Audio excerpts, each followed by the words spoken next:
Welcome back to the Deep Dive. Today we're tackling Celsius Holdings, that's CELH on NASDAQ. It's kind of amazing, right? A smaller brand that somehow managed 10x revenue growth between 2020 and 2023. Really shaking things up for giants like Red Bull and Monster. We're going to unpack how they did it, the turnaround, their whole business model, some game-changing partnerships, and what's next. But first, super important clarification. Celsius Holdings, the drink company, totally, completely separate from Celsius Network, the bankrupt crypto firm. Please don't mix those up in your research. Yeah.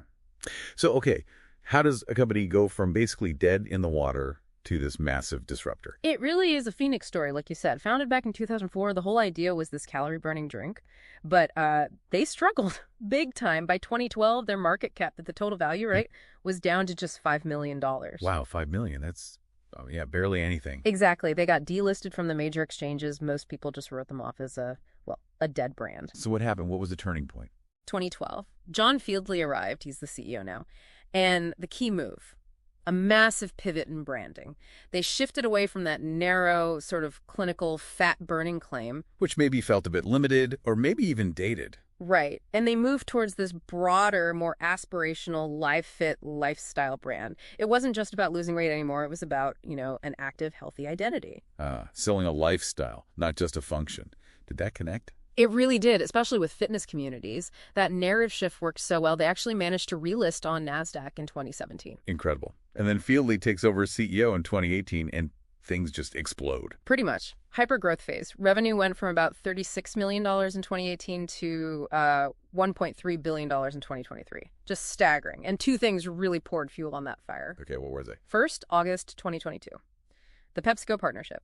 PepsiCo put in $550 million cash for an 8.5% stake. Okay, so a big investment. But was it just the cash? Not at all. The real prize was access to PepsiCo's U.S. distribution network, their DSD direct store delivery system. That's how, 70% of energy drinks get sold. Got it. So it's solved their biggest scaling problem overnight, basically. Exactly. And with PepsiCo having equity, skin in the game, their goals were aligned. Super smart move. Okay, that's one. What was the second catalyst? Early 2025, they bought Alani Nutrition for $1.8 billion.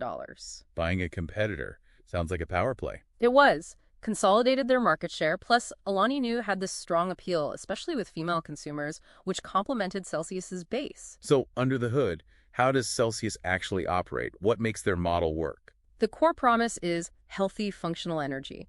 Zero sugar, no artificial stuff, non-GMO, vegan. They even have university studies backing the metabolism boost claims. And the business model itself. It's what they call asset light. They don't own the factories. They outsource production to co-packers, saves a ton of capital, lets them focus on the brand, marketing, distribution. Which PepsiCo now handles a lot of. Right. And their audience grew, too. Not just hardcore fitness types anymore, but health-conscious Gen Z, millennials using social media, college campus programs. Really broadened the appeal. Makes sense. So it's not just Red Bull and Monster anymore. You hear people talking about Celsius all the time. Yeah. It really is a three-way race now. Yeah, definitely. Monster's still the biggest, maybe 35% share. Red Bull around 25%. Celsius, after adding Alani Nu, is sitting around 16%. And they got there by being different. How so?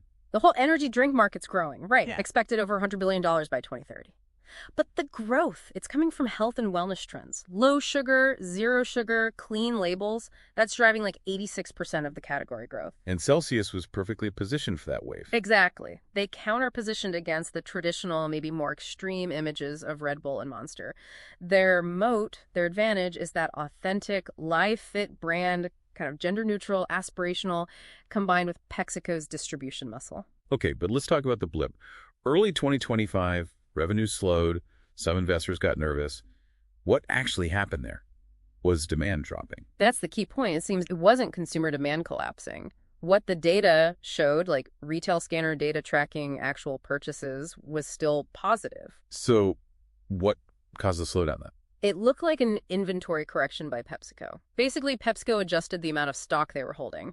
It definitely highlighted the risk of relying so heavily on one distributor, but it wasn't a sign that people stopped buying Celsius. Okay, that's important context, profitability-wise. Gross margins are strong, often over 50%.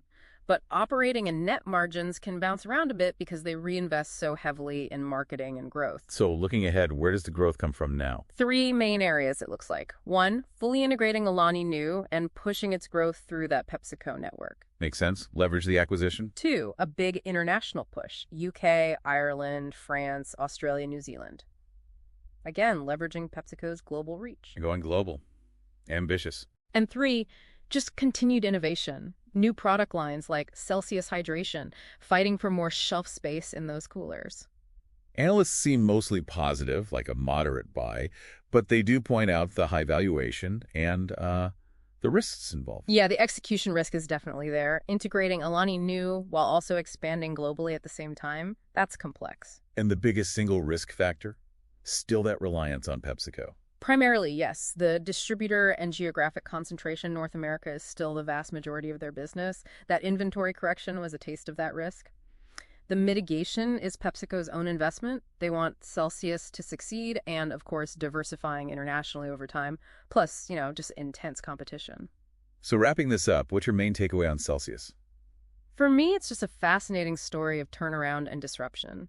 Smart branding, strategic pivots, riding a huge market trend towards healthier options. It's quite the case study. Yeah, I agree. It feels like a classic high-growth, high-risk, high-reward situation for investors. This isn't your stable dividend-paying stock.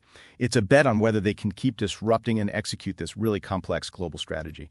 Which leaves us with the big question for you to ponder. Can this challenger truly become a long-term global beverage giant, or will the challenges of execution and competition prove just a little too much? Something to think about.